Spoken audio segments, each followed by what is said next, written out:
Hello there! In the previous video, we've talked about the use cases of browser local storage.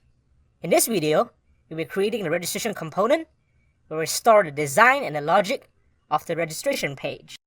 Let's start by opening up a PowerShell window, clear, and then type in ng generate component registration. Once this is done, let's hit ng serve and then minimize the window. Now, let's open up our text editor and open up app routing module.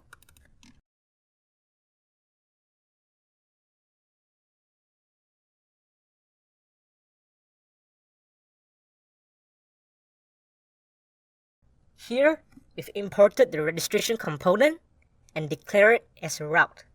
Now, let's open up the registration component.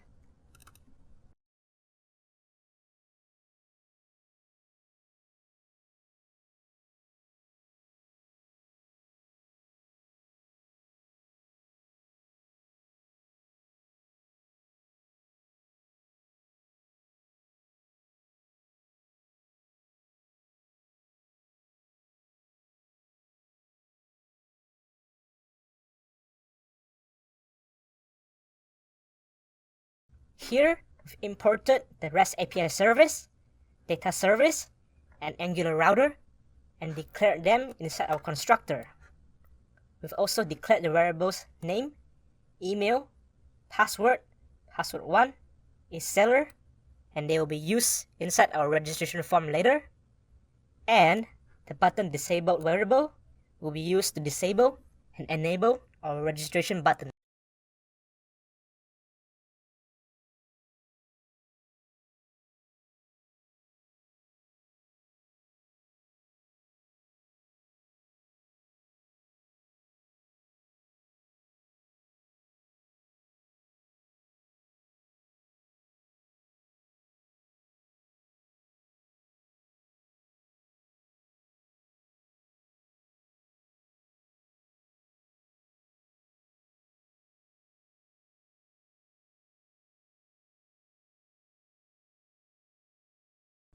Here, we've created a validation method that will be used to determine if the data in our sign-up form meets our criteria.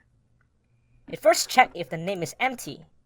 If name is empty, an error message will be displayed over here. And then it will check if email is empty.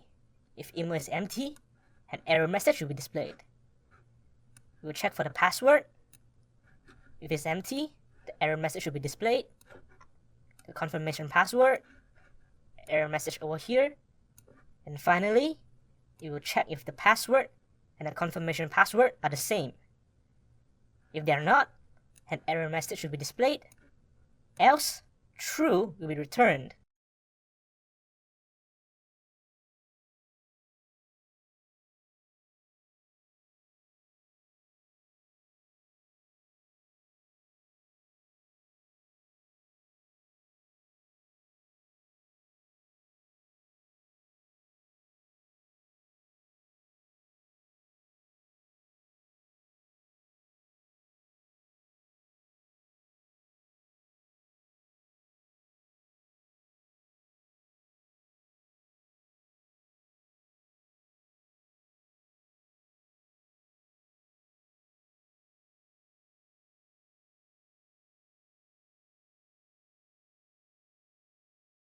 So, this is our registration function. When it is run, the sign up button will be disabled. And then, it will validate our form data.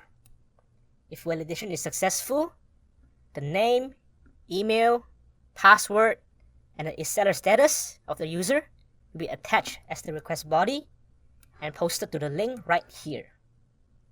Then, we will wait for JSON response from the server, and it will be assigned to the constant variable data. Then, we'll check if the success variable is true. If success is true, the user's token will be stored in local storage, and a success message will be displayed. Otherwise, the error message from the server will be displayed. If the user's browser is not connected to the internet, or if the website is down, an error will occur. The error message will be catched by the catch clause over here, and it will be displayed on the user's browser. Once the registration has completed or failed, the registration button will be enabled again. Now, let's open up our app component.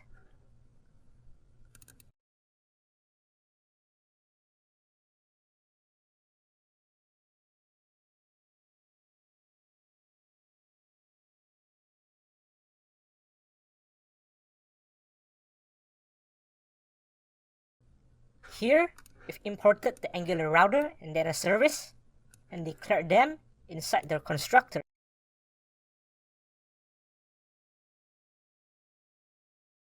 Now, let's open back our registration component and change the length over here to 3030 instead of 3000. And there we have it.